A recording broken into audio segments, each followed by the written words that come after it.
And welcome everyone to our AI Ready data session, where we have four co-conveners for the session: Eric, Rob, Tyler, and myself. And we are all affiliated with NOAA, but we organize this session as a community member for Earth Science Data, where we hope that we can make progress on this topic, because this is not just an issue for one agency, it's across the board for everyone. That's why we think ESIP is a really great spot for hosting events like this. And we hope to have a continued working group and have an army to work on this topic in the next few months. And I'm gonna kick it off to Eric. And this slide, as well as the Google Doc, and for our sample form will be in our slide 3, and you can get the link later on. And Eric? All right, thank you very much. Yeah, so I'd like to say we saved the best session for last, but there have been a lot of great sessions this week at the ESIP meeting. Analysis ready data, the Jupyter notebooks. I thought the plenaries were amazing. So I think this will hopefully be one of many amazing sessions we've had this week, just happens to be at the end of the week. So appreciate you all hanging in there. If you look at the tools that are needed to successfully employ artificial intelligence, and I think almost all of us come from mission agencies where we're trying to apply AI not just as a computer research project, but really to apply it to a mission area. You can see the elements of data, technology, the infrastructure, meaning the cloud and the storage you need, as well as you need the training in your workforce. You need a way to infuse that. There's a quote that you see a lot on slides, which says any AI project, 80% of the work is data wrangling. I'm convinced now that's an urban legend. It's somebody put it in their slide somewhere and it just kind of has gained its own momentum. I can't find it in the literature, but I think we can all agree that the work around data, getting data ready for artificial intelligence is a big thing. If you've ever put together a convolutional neural network or a pattern recognition program, a lot of it relies on having good training data, having clean data as an input so that you can, not get these strange conclusions. So having an AI-ready data is really important going forward. To give you the backstory of why we decided to convene this session, one of the things that we were blessed with this year was NOAA had established in legislation the NOAA Center for Artificial Intelligence, which is great. The NOAA Center for Artificial Intelligence has as one of its missions to put and make available AI-ready data to get it out to the community. And I thought, well, that's great because I happen to have one of the world's largest environmental data centers and seems like a perfect match for us. So we'll just put out some AI-ready data. Also at that time, there's a directive, which I think a lot of you will be involved in, to establish federal data lakes. A data lake meaning kind of a shared domain where data that's relevant, say, to fire weather or drought monitoring or any of the environmental impacts that we're seeing from climate change can all come together in these federal data lakes and just put it up there as AI ready. When we went out to do that, we quickly realized that there wasn't a clear definition of what is AI ready data, what's needed and exactly how to define it. We know it when we see it. We know that we can use it. We know some is more AI ready than others, but how do we measure that, establish that, and get it into the community? So Douglas, we go to the next slide. So that leads us to today's goals. What I'm hoping to do is really leverage the power of ESIP. I've been involved with ESIP for, gosh, a long time. And been on several committees that have been very productive. And I think that this is the kind of thing that if the community tackles it together, both with our academic, industry, international partners, and establishes something that really defines AI ready. And you'll see some speakers today that'll really set us up with, what's the state of where we are now. But if we put in the work to identify those priorities, get our community going, and hopefully out of this, we'll find interested members that want to join a regular working group. I think we can drive it to be something really powerful, where AI-ready data can be made broadly available, where the community can start to come in and take advantage of it. We'll get that return on investment and just really end up happier than the other method, which would be we all go off and kind of define it, do our own thing, and then we wrap it with 13 standards later, which I think is very much the non-preferred method when we can do something right now. Of course, this is also relevant to the analysis ready data. There was a good session on that earlier this week. It raised some questions and answered some questions for me. A lot of that seems to be focused around satellite data from where I've been able to follow it. But so there is some work already done, and I think we need to connect there as well. So with that, I will pass it on to the next speaker, which I think might be Rob, but I'm really looking forward to this and appreciate you guys all putting some energy into this. I think it'll really help our community. Thanks, Eric. And before Rob takes over, I just want to give a brief overview of the session. So Eric has set the session scope really well. And now next step, we want to establish a baseline to see like who are the participants today. Are you data users, data providers, or the software engineer who can help us solve the problem of what AI-ready data really means? And after that, we will have invited presentations from 3 of our awesome invited speakers, as well as 1 of our session organizer to kick off our breakout discussion with some background information. And then we want to identify some community-driven priorities that what we can work on in the next 6 months before our ESIP summer meeting kicks off. And we will close with a sign-up form where you will see the link a couple of times in the slides. And now we're moving on to an interactive activity where I put in a bit.ly link in the chat. If you can go to the slide deck, and in here you can copy a symbol on the top left of the slides and to identify where you are in this data ecosystem. So we all know that nobody has single role in the data ecosystem. So if you can go there, just put, I'm gonna exit the sharing of the slides and to see how many people are adding their actively adding in there. So for myself, what I'm gonna do is to copy a sign and say I want to, this is my like main role on the user and provider side more than a tool developer. So you can do whatever you think is appropriate for your own role in this data ecosystem. And after you did that, you have a tough choice to make.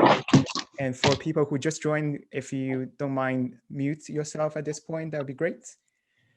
And after you have marked yourself on this map, I would kindly ask you to rename yourself by 3 of the letters, either D, which means for a developer, software developer, so service provider, or U, which means you are a data user mostly, and P, which means you are a data provider or manager. So I know it's a hard decision but you have to choose like what's your main role. So for myself, I choose as a provider since I'm working with the NOAA's National Center for Environmental Information. So to do that, rename yourself in Zoom, you can click on the 3 dots icon on your square, and there's an option that allows you to rename yourself. And from this interactive activity, it looks like that we have a lot of people on the user / provider like dimension. A little bit, well, yeah, well, I take my words back. People are really all over the map, which is good, that we want to have a multiple perspective to contribute to this conversation. Douglas, a couple more folks have joined. So for those that are just joining, I'm going to repaste the link in chat. And you can see based on the shared screen that people are using a symbol to kind of put where they are on this, the triangle of user, provider, and tool developers. And then for those that are in the non-browser version, to rename yourself with either a D, U, or P compared to developers, users, or providers, you can click on the More dropdown next to your name in the application version of Zoom. It does More, and then there is a rename option for yourself, and that should allow you to rename yourself. Thanks. And this exercise is important because when we have a breakout later on, we want to mix people together. So we don't want all the data providers talk to each other without hearing what data users have to say in terms of AI readiness. And I think we will stop here for this activity, but everyone has a link to it. And so if you know anyone who wants to still participate, just send them the link. And I'm gonna pass it on to Rob for the invited presentations. Hello, welcome everybody. And I want to thank Eric and Douglas for really getting us started here and building up some momentum around this topic this morning. And welcome, and it's, in this difficult year, it's really wonderful to connect with all of you. So we have 3 really awesome invited talks, followed by a facilitation talk by one of our awesome co-chairs. And we're going to get started with Greg Dusek, who's from the NOAA National Ocean Service, and he is the chair of the NOAA AI Executive Committee. So I think Greg is intending to share his slides to give his presentation, if that's correct. Yep. Let's see. Okay.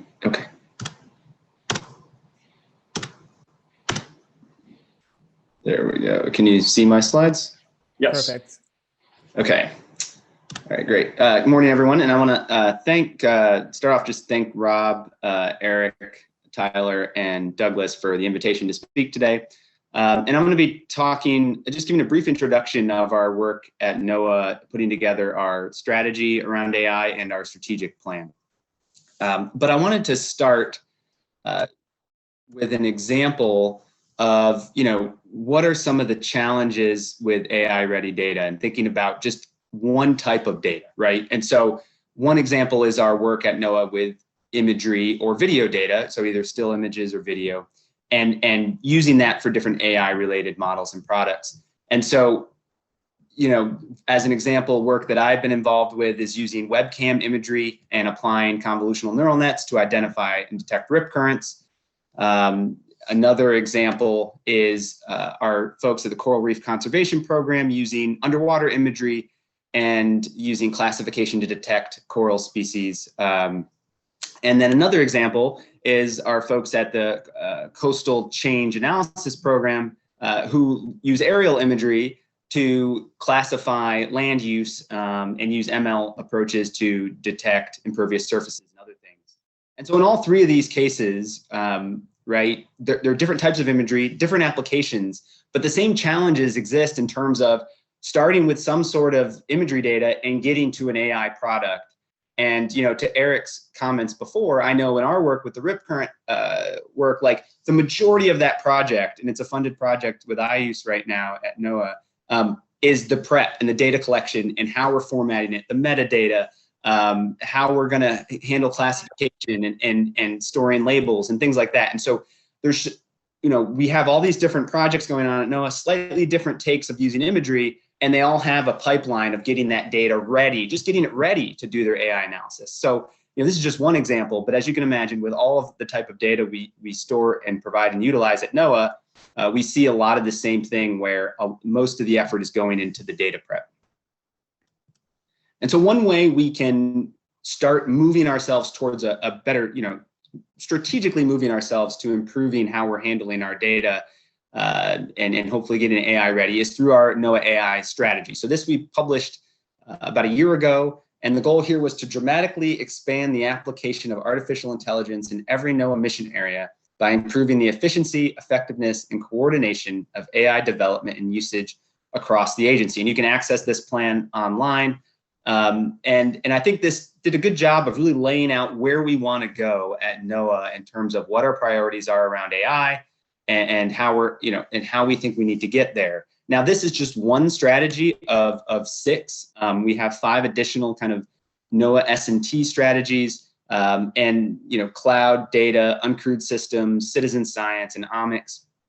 And all these strategies are interrelated. Obviously, there's a lot of synergy between them, and in particular, when you think about AI, with the cloud and the data strategies are obviously going to be essential moving forward with AI.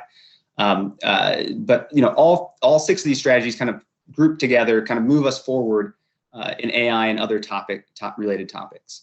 Now, in addition to the strategies, just about a week ago, a little over a week ago, I think, we published our NOAA AI strategic plan. And the goal with this was to make our AI strategy actionable. Okay, so we kind of set our goalposts where we want to go. Now, how exactly do we get there? And who's going to take the lead in certain actions, target completion dates? When are we going to accomplish these things? How are we going to accomplish them? Who's going to do them? And then make sure we're synergistic with the other S&T plans, as all six of those strategies are creating their own plans over the next 5 years. And again, these are also accessible through the same web link. So I'd encourage you to check it out and read it in more detail.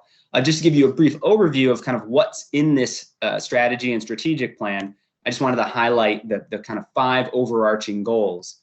And organizational structure is a big component, and Eric really mentioned this already, but probably the biggest part of this is our NOAA Center for Artificial Intelligence, which, as Eric mentioned, is really going to help serve as the hub for AI activity at NOAA.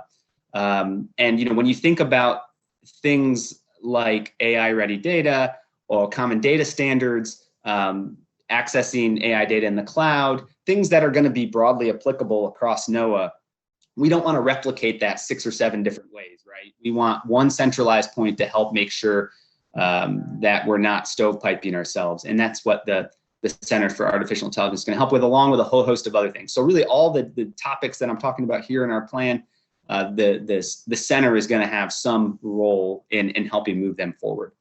Another goal is AI research and innovation and AI transitions. And obviously this is focused on, funding AI research, prioritizing AI research, and funding research both internally, externally, and then transitioning work, we have a whole goal focused on making sure we get our AI research into operations or into applications, because, that can be a challenging gap to overcome, getting something into operations. And we recognize that. The plan is to put funding towards that and prioritize that to make sure we're actually getting these things operational in a timely manner.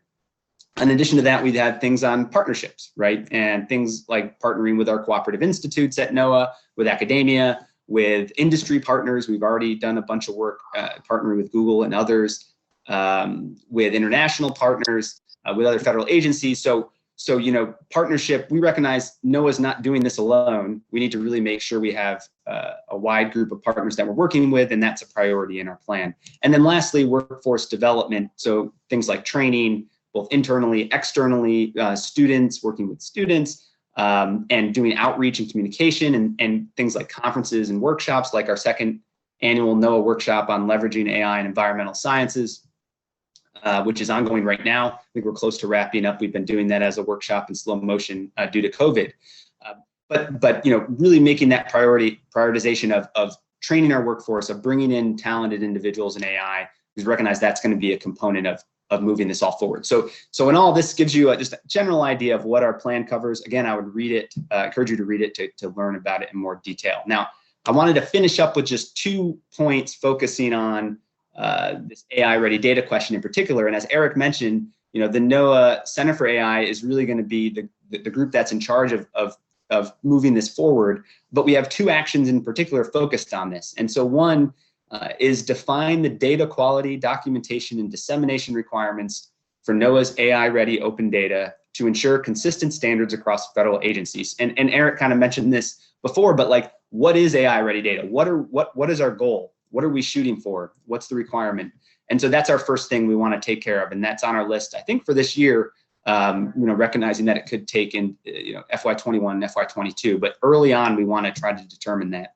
And then the follow-on action is establish an inventory system for NOAA's AI-ready open data with machine-readable metadata catalog, and provide an annual report with recommendations on the priorities and gaps for improving the availability and data readiness for AI. And so what this says is we're going to make sure we show what data is AI ready, make sure we're providing that information, make sure it can be accessed, and then we're going to update that on an annual basis in terms of where do we need to go next, what other data needs to be included, where do we stand. And this follows on nicely with some of the goals in our NOAA data strategy as well. And so we are making sure we work synergistically between those 2 groups. So I will wrap up there and take any questions you might have.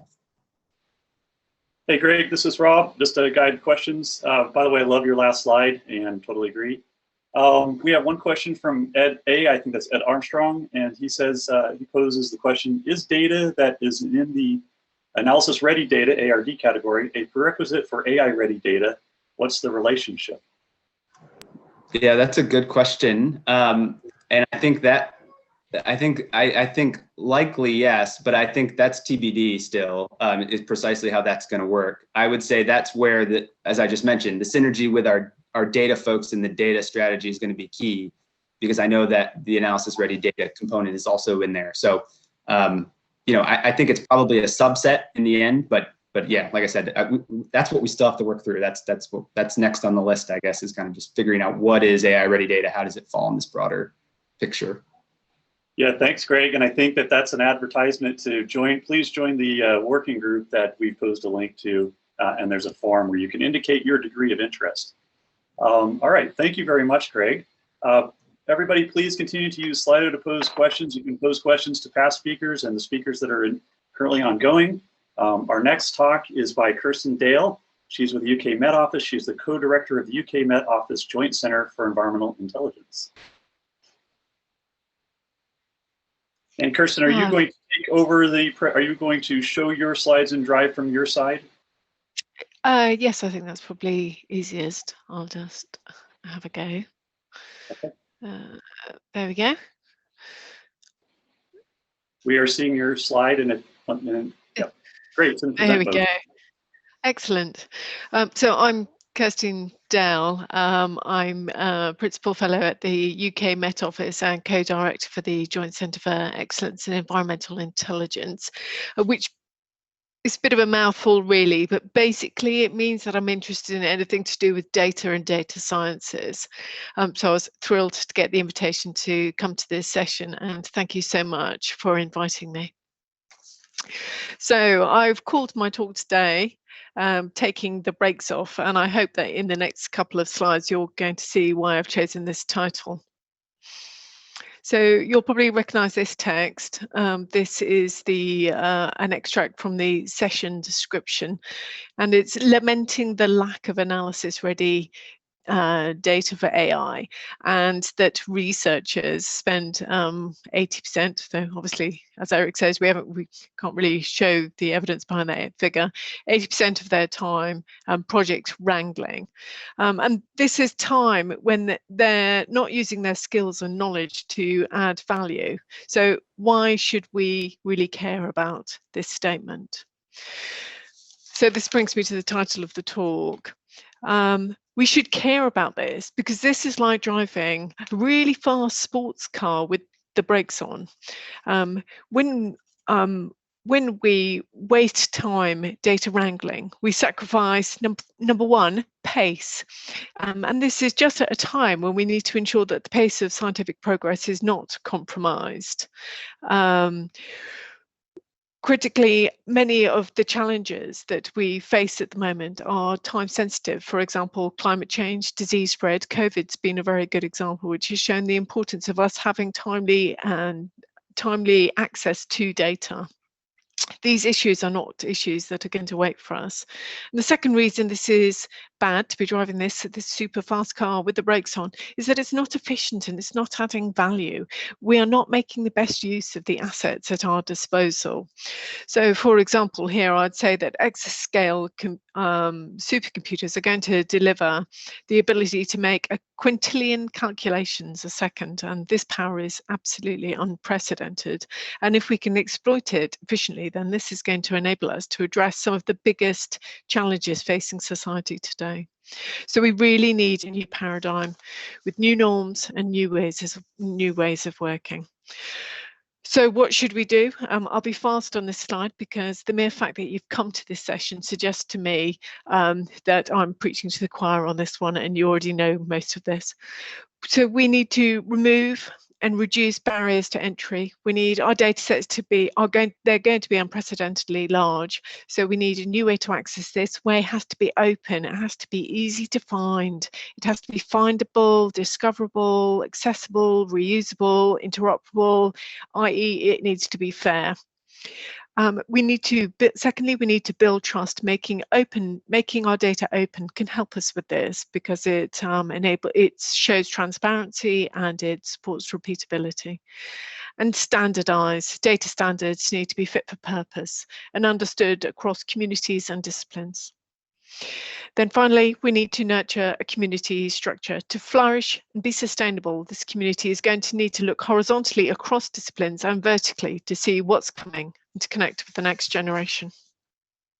So who can help with this? Well, that's a nice, easy answer. The answer is us. Domain experts need to unlock the value of their data by making it understandable and accessible. And that's individuals, but then in teams, we also need to be committed to this, and communities. And within those communities, there's a role here for trainers, mentors, and champions. So how will we do this enormous challenge? How would we take this forward? Well, thankfully, I think there's a lot of us on the same page. This slide contains a couple of vision statements that I particularly like relating to accessibility of data, and I'm particularly fond of the first one. And this relates to the global infrastructure and support in place of CMIP6. And let's not forget, CMIP6 is 10 petabytes of data at the moment, and there's another 10 petabytes to be updated. So this is a massive resource for the community. The vision here is so great, I think I'm going to read it. The vision, as always, is for an open infrastructure that is reliable and invisible and allows Earth system scientists to be nimble in the design of collaborative experiments, creative in their analysis, and rapid in the delivery of results. That sounds so amazing. Who wouldn't sign up to that vision? And the sentiments contained within that vision are echoed in other vision statements. For example, I put here the one for Pangeo, and and also within the UK last year, 2020 seemed to be the year of the strategy. I guess everyone was in lockdown and furiously writing strategies, but we had three big strategies come out, and I've listed them here, and all of them contain the same sentiment. They are all a call to arms to use what we have to best effect, and that includes data. And that national sentiment trickles down to organisations. So at the Met Office in the UK, we are building a common data platform that is going to make it easy to find, simple to access, and cost-effective to use. Critically, this is going to increase the rate at which cutting-edge science becomes available to the community, so that we can really see the power of science, because we're going to make the data available and easy to use, so we can then harness that data to address the big challenges that we're facing. So in this way, we are, as I said, taking the brakes off the sports car. We are going to build pace, efficiency, and value. Thank you. Thank you so much, Kirsten. That was a wonderful talk and a wonderful call to arms, and I see so many synergies between your joint center and ours. I'm looking forward to our ongoing and future collaborations. I'm looking at the questions here. So a reminder to everybody, you can pose your questions anytime in Slido. You can upvote questions that are already there that you like. And I think I see a couple of suggestions to us, which we'll take. Thank you for the one-stop suggestion and others. And I see a question that probably maybe could be addressed by Kirsten if you would like to. It reads about the Helmholtz Federation, also building major AI data infrastructures in Germany. How do we secure transnational interoperability? And it mentions siloing as a concern. Yes, well, that's a really good question, and that is a big concern for us, because, like I say, this really is a call to arms. We need to find effective ways to collaborate, and one of the important first steps on that is a bit like what Eric was saying at the beginning. Actually, we need to come up with clear definitions, so that we can then also, once we've got agreed definitions, then we can start working on agreed standards. And if we can have agreed standards, then this is going to help with interoperability. But it all kind of wraps up in having a community, having standards, and having agreed terminology, the way that we're talking about analysis, sort of AI ready, but we're also talking about analysis ready, cloud optimized. So it doesn't help for us to have a different language. We need to have set ways of defining what we're looking to achieve, and then we can set standards. Thank you so much. Douglas has reminded me, as the expert at timekeeping, we have about 9 more minutes we want to save time for our working effort. So Kirsten, please continue to look at questions that may pop in Slido, Greg as well, and we'll find a way to address those and take them back.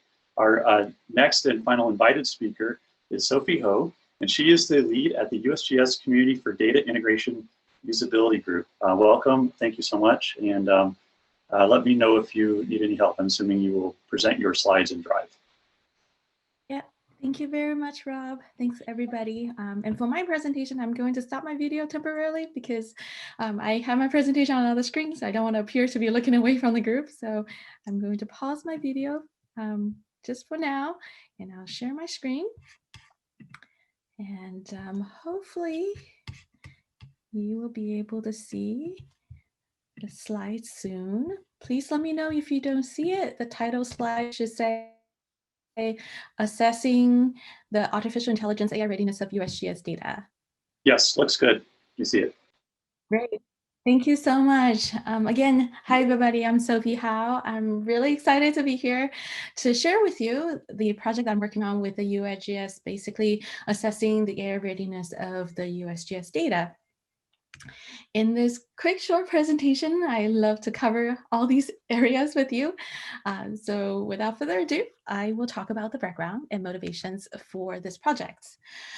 So this project is really a pilot program. It is part of a larger effort at the USGS to understand the maturity of USGS data.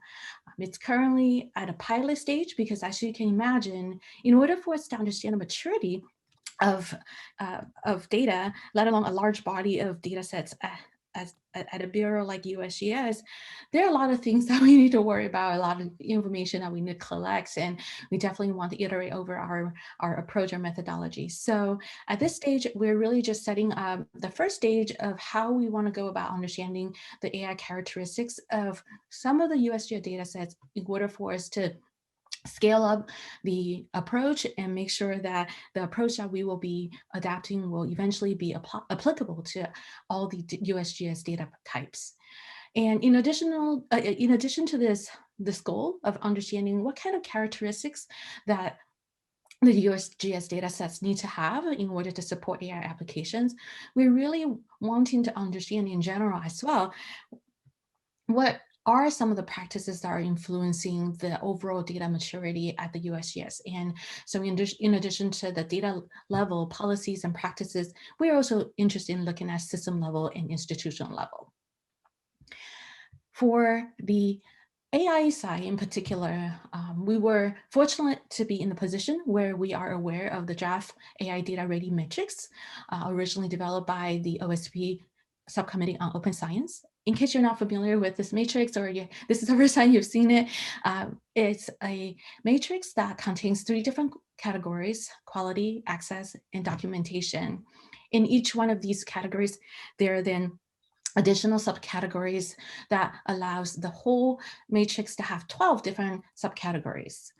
Since it's a matrix, it's matched to a set of maturity levels. So you can see that it goes from level 0, basically dubbed as not AI ready, to level 3, which is optimal. And then you can imagine in this matrix, in order to achieve a certain level of maturity level, the data set will need to have a certain characteristic or exhibit certain characteristics. And on this slide, I took the page from quality to show you how this is set up. And so what we did basically was we went through these different subcategories and evaluated our data sets according to these criteria, and then assessed our data sets accordingly. For the details of the assessment, there are additional key points that I'll share with you here. We actually didn't use all 12. We only did 6 as shown in on this image. And it doesn't mean that we think these 6 are more important than the other 6, or these 6 have stronger definitions or anything like that. It just meant that, as I was mentioning earlier, we were doing a pilot program and we wanted to achieve the balance between being able to understand a matrix or a methodology, trying it out with our data sets and see how that works with our USGS environment, and then being able to iterate really quickly so that we learn from the experience and be able to scale from there. And so as you can see from my first bullet point, we also only involve 163 data sets from the USGS Science Base. In case you're not familiar with the USGS, that is really a small fraction of all the data sets that are available. But again, this does not mean that we don't have any intention of looking at other data sets, or we're trying to use these only 663 data sets to represent USGS characteristics. It just means that at this moment, during this pilot program, this is a number that we found to be a good balance between looking at enough data sets to give us information so that we can understand how this matrix is applicable to our data sets and how we would like to use this going forward, as well as not involving too many data sets so that it takes us too long to get to a place where we can iterate and improve on our next steps. So I also want to mention that the data sets were evaluated manually. In particular, it was just being done by me. And the main reason for that is because we wanted to take away the variability in different assessors.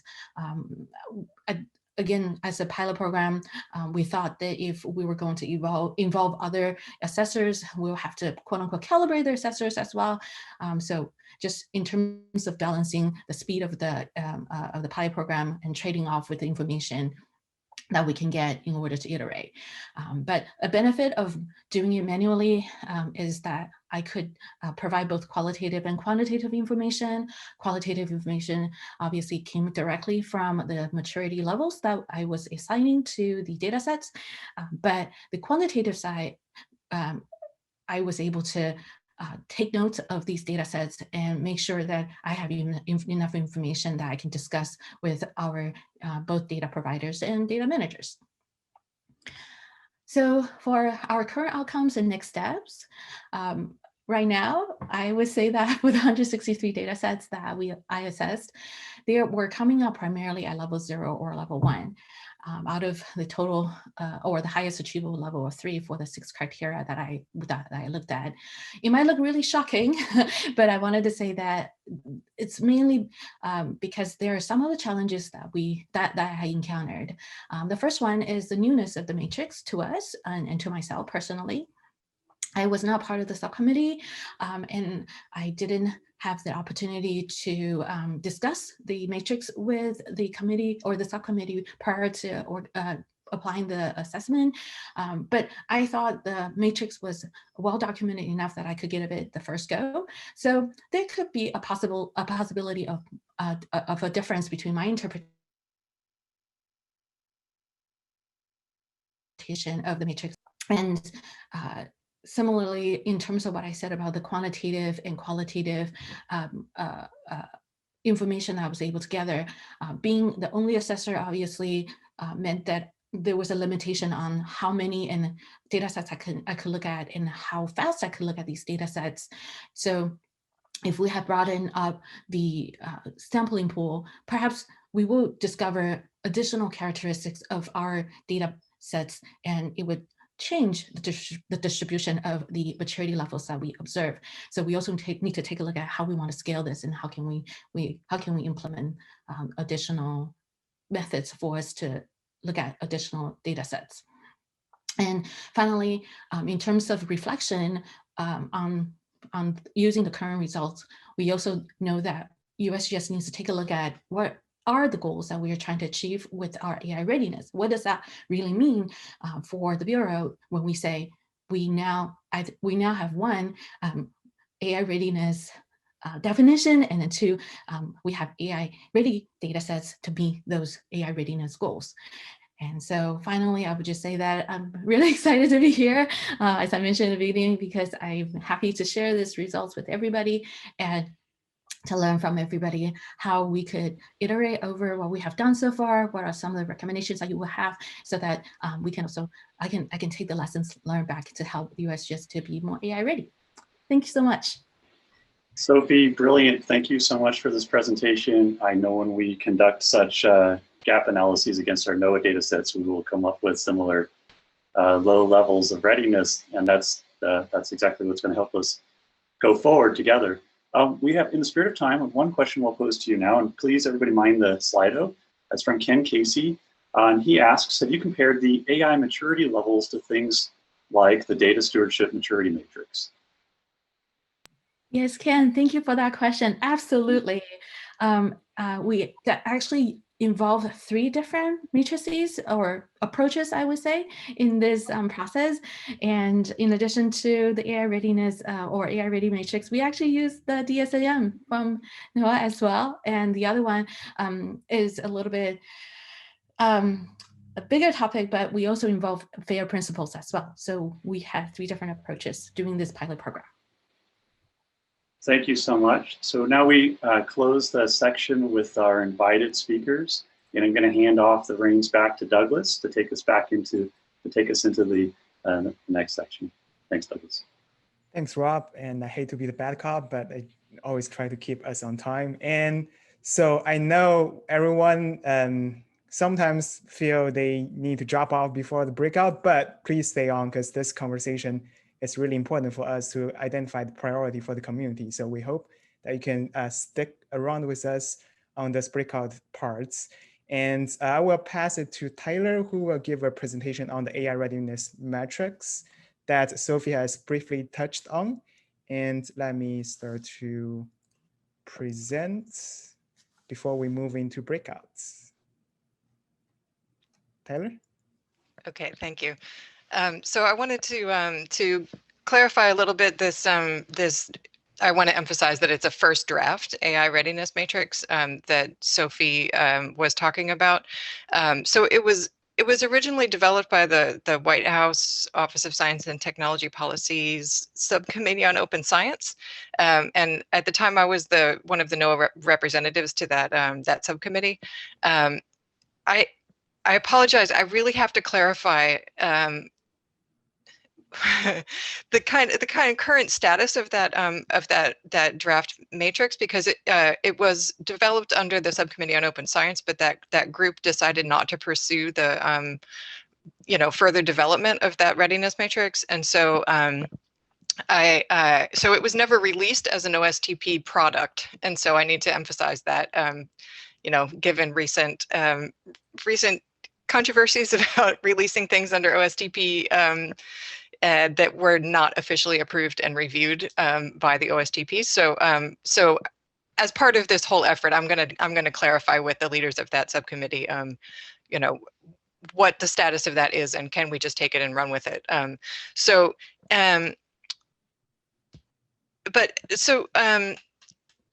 I sort of pushed that group to start to define what AI readiness is, because I'm an open data person. I'm not an AI researcher. And I just want to know, so what specific improvements can we make to NOAA's open data to make it more AI ready? And so we looked at existing information anywhere we could find. There were a couple of RFPs that the OSTP put out around AI research and development, and some of them had some information about what external researchers were looking for in AI-ready data. The Department of Energy had a roundtable on what AI-ready data means, and so anyway, we looked at for any existing information we could find about what the requirements are, like what are the specs, what can we actually do to make data more useful. Next slide, please.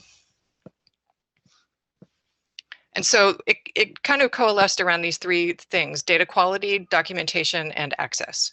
And so there were some specific aspects of data quality that came out as really important. And I bet that there's a lot of overlap between this and the analysis ready data. Consistency was actually the most important factor. Over a time series or over a set of data, uniformity within that data set, basically, so you can write scripts that access that and won't give you errors, right? Lack of bias, no systematic tilt in the data, timeliness that's relevant to the data itself, relevant to the questions that are being asked of the data. So obviously with something like a severe thunderstorm, the data has to be ready immediately. But with something like climate analysis, the timeliness requirements are different. Provenance and integrity. So does it come from a trusted source, and is it unchanged from the original data? So next, please. Documentation, machine readable data set documentation is obviously critical. Again, if you're going to be writing scripts that use the data.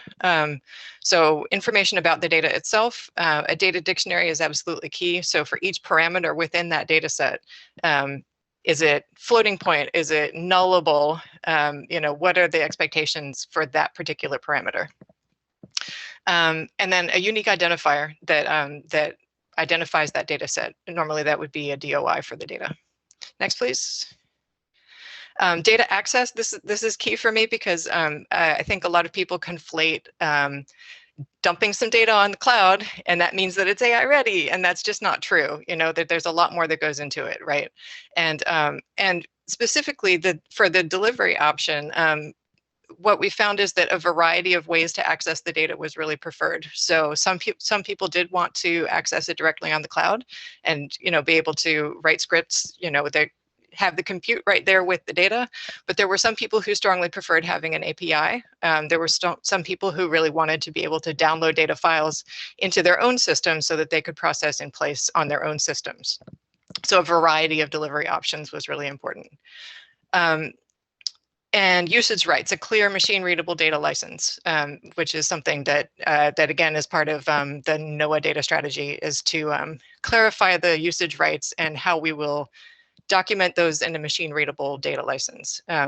So there were a lot of aspects that went into this, and that's why it's so complex. But the other thing I just wanted to mention in this context is, talking about how to set the specs for these things. So NIST is the National Institutes of Standards and Technology, of course, which sets a lot of standards for US government agencies. And they have recently been charged with developing trustworthy AI standards, and data is absolutely a part of that. And since NIST is part of the Commerce Department and was part of that original OSTP subcommittee on open science, we should definitely be making connections with NIST. And my hope is that eventually this AI readiness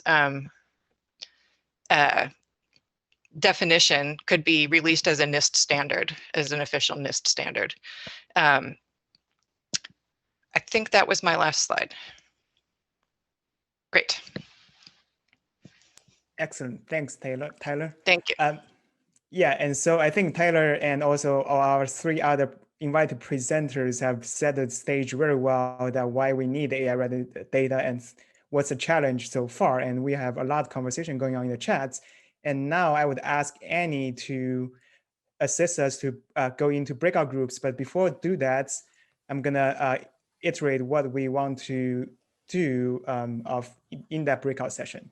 So we want to ask each breakout the 3 questions. So what did we learn so far about AI readiness in this session, and what are the opportunities and what are the challenges? And then move on to the so what question, which is what seems important about AI readiness to the community and what things are missing so far. I already see a lot of conversation in the chat about this.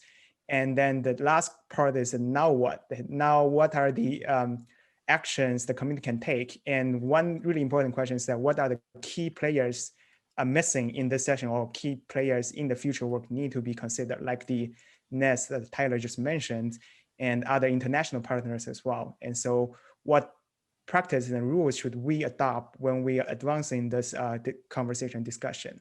And so if you can go to the slide deck, that we have empty slide for each group to take your own notes, where we can keep this and share with everyone in a synthetic manner.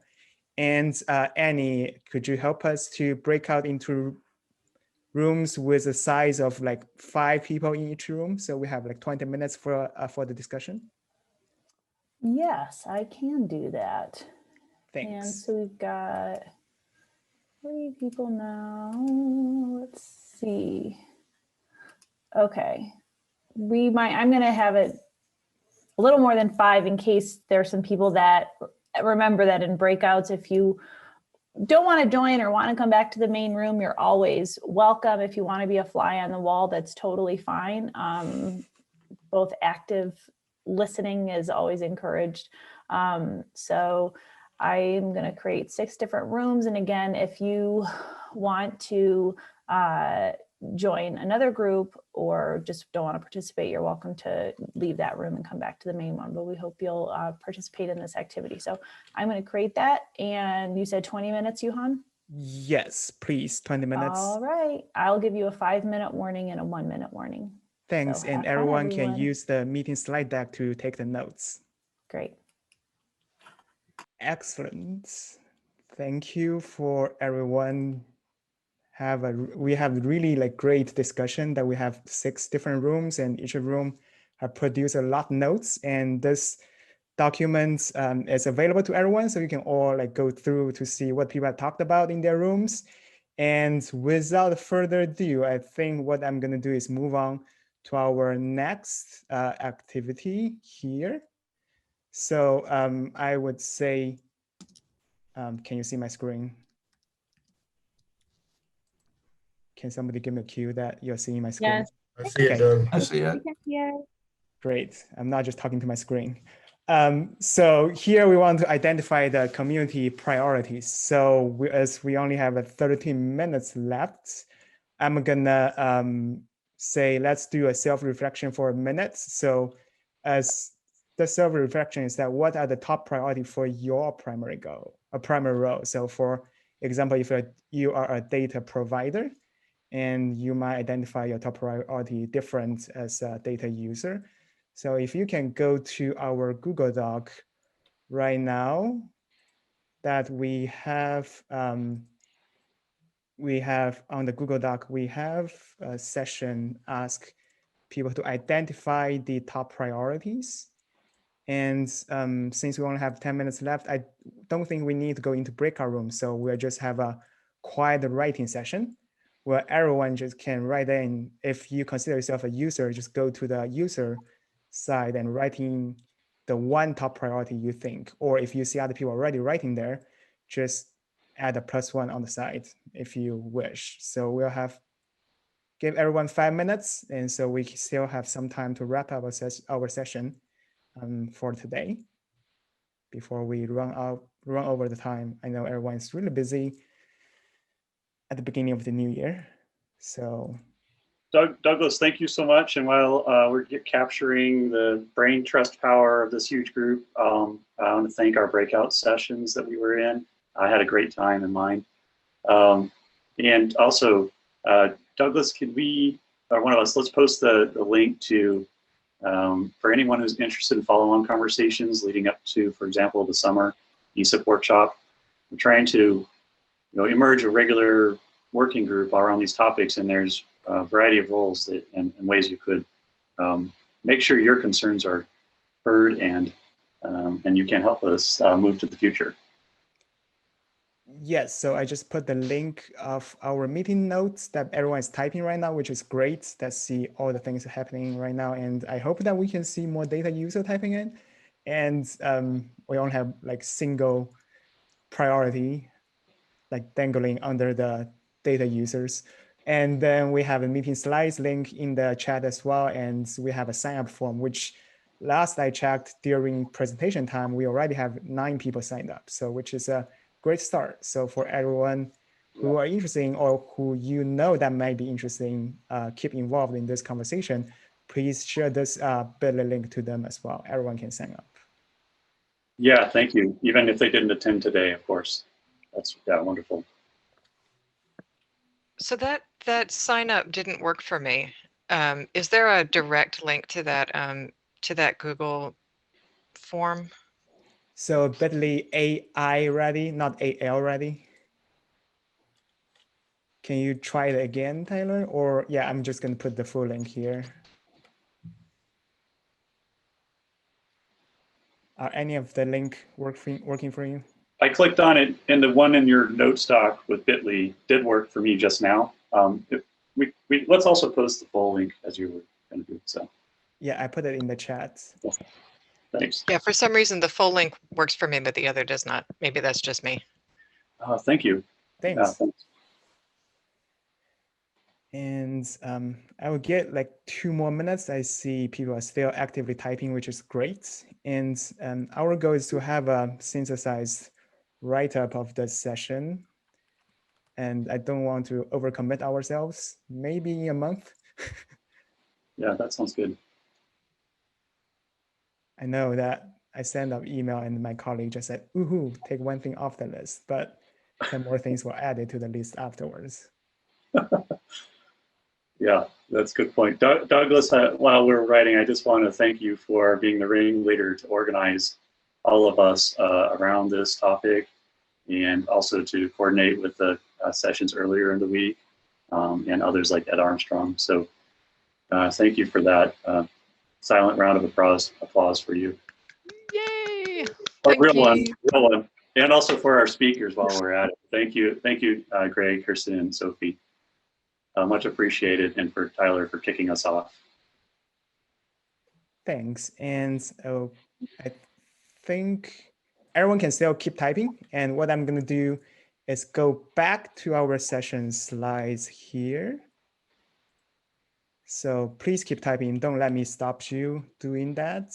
And what's one thing I want to present here is that what we are envisioning for the following up work is using ESIP as a community to continue the conversation and the efforts around this topic with leveraging the existing framework and initiatives such like the analysis ready data from the CIOS and GoFair efforts international-wise, and the data stewardship maturity metrics that's in-house from NOAA. And we also want to involve with all different agencies. Like we said at the beginning, that this effort is not just for NOAA, it should be involved, all the agencies should get involved. We hope so. I hope everyone wants to join us on this efforts. And we definitely don't want to get into a silo, as Pierre mentioned at the beginning, that's not good. And ESIP has so many different collaboration areas, which are awesome, including public sectors, private sectors, and non-government organizations to some extent. And there's also other awesome community from the cloud service provider and other initiatives like the Pangeo, who are working on many like cloud-based, cloud-oriented tools to help we organize data. I know UK Met Office has people actively involved in the Pangeo efforts, which is great. So I think this is our blueprints. And so this is just brief like timeline of engagements. If you haven't signed up with this forum, please do so. And we hope to kick things off starting from February, confirm participation, and to start to have regular conversations and efforts from March all the way, and having some summary, well, definitely not closing work, but summary of the past 4 or 5 months work in our ESIP summer meeting in July. And so this is just a brief timeline of engagements. And I think we have 5 extra minutes that we can go back to our question list to see if we can address those questions. And Rob, do you want to take that? Yes. 1 second here. So wait, what are you talking about? The lower level questions that we were addressing in the groups? Or are you talking about? I mean the Slido questions. So we still have speakers here, and maybe some questions we can address right now. Yeah, what I'm doing is looking into the recent tab. See, that's great idea. Thank you. All right. I'll just go to the couple of recent ones. How many minutes do we have? You said about 10 more minutes? 5. 5 more minutes. Okay, thank you. All right, from Jeff to Tyler. Regarding variety of data formats and delivery options, it's a statement. I presume you mean a variety for each data set rather than each data set being different. That sounds about right. Yes, definitely a variety for each data set instead of each one being different. Yes. Okay, here's one. You have the way it was phrased that are ambiguous. So I'm sorry, Jeff, I talked over you. Go ahead, please. No, just glad for the confirmation. Yeah, thanks. Cool. And good to see you. I think I haven't seen you since maybe the last year AGU in the hallways there. No, I know, it's good to see everybody. Yeah. Someday Okay. in person. Yeah, I know. Soon enough. I'm going to go in order here. Should we consider making data for use in the cloud, i.e. analysis ready, cloud optimized?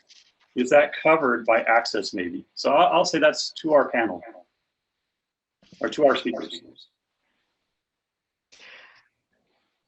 I think that was covered by access, I think, but maybe Tyler would like to, might be. Yes. Yes, that is absolutely part of data access. And so the three sort of categories of data access that were requested were cloud, and especially, having it there in the cloud with where you can write your scripts there and just use it in place. Data download, so file download, and APIs or web services. Oh yeah, thank you, Tyler, brilliant. Okay, I see another one here. So question for Sophie from Rob Crystal Ornelas. How did data standardization or data formatting guidelines fit into the readiness matrix and your assessment of readiness?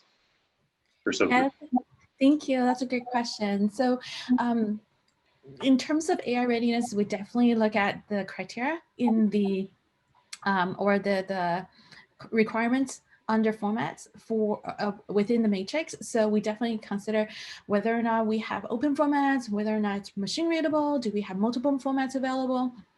So those were already kind of in line with what USGS was looking at as well. So we felt that the data formatting guideline, or at least the requirements in the AI readiness, were really complementary to what we were already aiming for within the Bureau.